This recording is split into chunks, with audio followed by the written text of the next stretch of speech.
puisque les infrastructures existent. C'est ça le problème. C'est qu'on rabâche toujours qu'il y a des manques d'argent, mais on paye bien les joueurs et on se permet des stages à l'étranger. Abdou Serwani. Je crois que Salim a raison en disant que c'est un problème de communication parce que en général. Parce qu'on a l'impression, c'est vrai, je vous interromps. Oui. C'est vrai, quand on a l'impression qu'il n'existe pas de centre, de centre de préparation. Mais quand on se rapproche des structures, notamment du ministère de la Jeunesse et des Sports, et puis on apprend qu'à travers pratiquement aujourd'hui l'ensemble du territoire, il y a plusieurs centres de préparation et qui peuvent être utilisés par les clubs. Okay, Abdou l'a interrompu. Moi, je vais vous dire, la préparation, en général, c'est l'altitude, c'est au niveau d'un centre de thalassothérapie, au niveau d'une station thermale. Alors aujourd'hui, si on prend les stations, on a parlé des centres de préparation, station thermale, vous allez à Bougaa, vous savez, vous avez une superbe tache verte, un superbe stade en gazon naturel qui n'a jamais utilisé que par des équipes de vétérans qui viennent de Sétif jouer des matchs. Alors que ça peut servir. Mais oui, mais quand vous dites comme ça, Bougaa, est-ce qu'il y a un hôtel, est-ce qu'il y a des moyens de récupération, c'est tout ça. C'est une station thermale. Moi, je vous parle de centre de préparation. C'est une station thermale. Ça peut évoluer avec les besoins des clubs. Avec les besoins des clubs. Il peut se trouver qu'il y ait quelqu'un qui dit voilà, je vais transformer. Mais il n'y a qu'un seul. Vous allez je vais vous citer une petite bougrade entre Sétif et Batna. C'est un stade de football. Un stade de football et à côté vous avez tout. Vous avez les hôtels à Bougaa également. Vous avez des chalets, des hôtels et un centre de Très bien, vous nous avez. Donc, en plus de tout ça, je crois qu'il y a un problème de communication. Il faut que les gens fassent découvrir au monde du sport leur potentiel et ce qu'ils ont à proposer. Je voulais juste rajouter un centre que beaucoup de gens ignorent. Pas ignorent, mais ils ne savent pas qu'ils peuvent servir à ça. C'est l'INFS-STS de Ain Benian. Il y a qui surplombe la ville de Ain Benian. Qui surplombe la ville. Il y a un terrain. Il y a où héberger les joueurs. On peut le louer, ce centre. Est-ce que les joueurs ne sont pas habitués un peu au luxe? Aller dans un hôtel à Ain Daraham, c'est pas le luxe. Hein. Ah bon, Khaled a dit que même l'Espérance Tunis se prépare là-bas. C'est que forcément, les conditions de séjour sont très correctes. C'est pas luxueux, c'est pas le gourbi, mais c'est ce qu'il faut pour une préparation. Voilà, c'est des conditions idéales pour une préparation. Moi, je prends un club comme Annaba ou Constantine. Ils sont à 2 heures d'Ain Daraham. Hein. C'est pas dramatique s'ils vont à Ain Daraham. C'est vrai que c'est à 15 km de la frontière algérienne, mais ils sont quasiment chez eux. Ils peuvent aller à Batna aussi. Ils peuvent aller à Batna, mais à Ain Daraham, on est sûr. Mais à Batna également, vous êtes sûr? Non, on n'est pas sûr. Si. Le centre de préparation, si. J'arrive. On n'est pas sûr d'avoir de la nourriture sportive à votre convenance. On n'est pas sûr d'avoir les bassins chauffés régulièrement à tout moment. On n'est pas sûr d'avoir un sparring partner. Non. Ça, c'est des détails. Oui. C'est au médecin de procéder. Mais c'est une organisation au niveau du centre qu'il faut mettre en place. Elle existe. C'est pas uniquement. Je pense qu'elle est indiscutable. Je ne dis pas qu'elle n'existe pas. Je dis qu'il faut que les clubs soient sûrs qu'elle existe. Et bien, au club de faire les démarches. C'est tout. C'est à eux également de faire les démarches.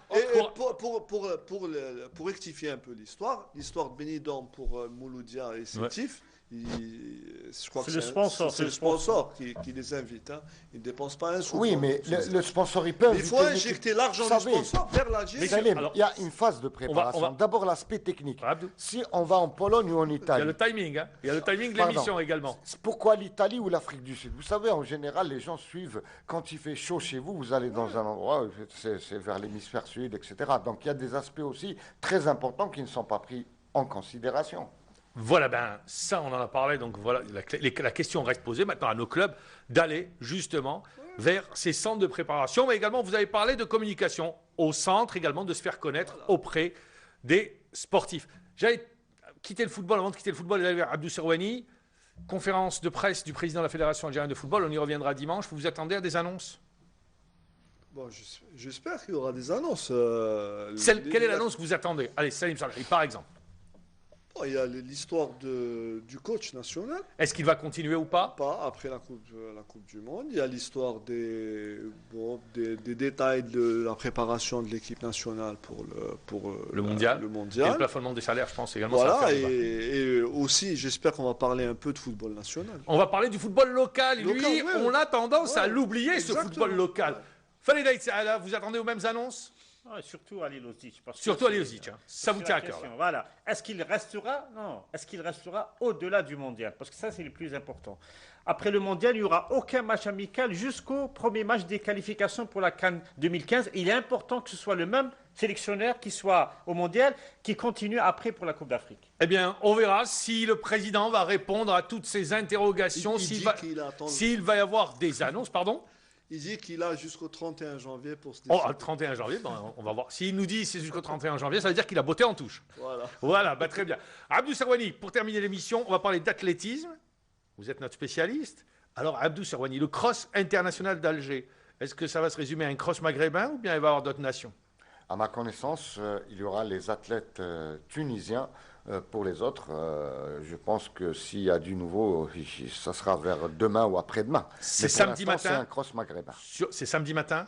Ça sera samedi matin sur le parcours du golfe de l'Ibrahim, avec une participation record attendue, puisqu'il y aura également, parallèlement, le cross est jumelé avec le championnat de wilaya d'Alger et d'athlétisme. Ce sera les championnats de wilaya à travers le territoire national pour toutes les ligues. Mais on s'attend à une participation très importante. C'est la 6e étape du challenge national de la Fédération algérienne d'athlétisme. Donc c'est un challenge très attendu. Mettez-nous en appétit. Par les athlètes. À quelle bagarre on peut s'attendre, tant chez les filles seniors que chez les garçons? Eh bien, pour l'instant, les forces en présence vont être celles qui vont s'affirmer. Hein. C'est très simple. Souad Aït-Selem, c'est sûr qu'elle sera sur la ligne de départ. Il y aura le duel départ. Souad-Kenza? Kenza, non. Kenza ne va pas courir avant le championnat d'Algérie. Également, pour ce qui est de Amina Bettiche, on nous a fait faux bond à Béjaïa. Elles étaient annoncées, engagées, mais ni Souad Aït-Selem, ni Amina Bettiche. Souad Aït-Selem va courir ce dimanche à Marseille. Elle avait fait deuxième derrière la deuxième place au premier cross de Marseille il y a 2 semaines. Et donc, elle va... Là, elle est en préparation à Borj Boualarij. Voilà. Amina Bettiche, elle est à Ras El Oued également en préparation. Vous voyez qu'on peut se préparer en Algérie et gagner beaucoup de médailles.